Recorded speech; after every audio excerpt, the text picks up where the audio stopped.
So adding and subtracting fractions bring us directly to the next set of rules, rules number 2 and 3, that say when you add or subtract fractions, you must have a common denominator.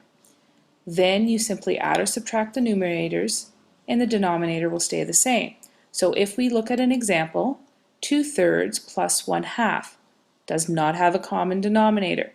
Our common denominator is going to be 6. I'm going to make 3 into 6 by multiplying by 2. I'm going to make 2 into 6 by multiplying by 3. Rule number 1 comes into play. Since we multiplied the denominator by 2, we have to multiply the numerator by 2. Since we multiplied the denominator by 3, we have to multiply the numerator by 3, and I end up with 4/6 plus 3/6. So there we've taken care of rule number 2.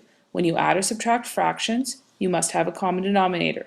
We started with two fractions that didn't and made them into two fractions that did.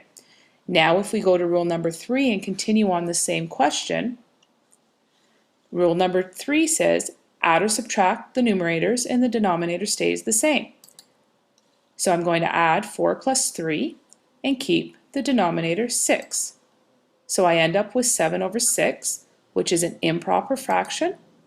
6 goes into 7 once, with 1 left over, so the answer is 1 1/6. So rules number 1, 2, and 3 really all work together, and you need to keep all of them in mind, especially when you're adding or subtracting fractions.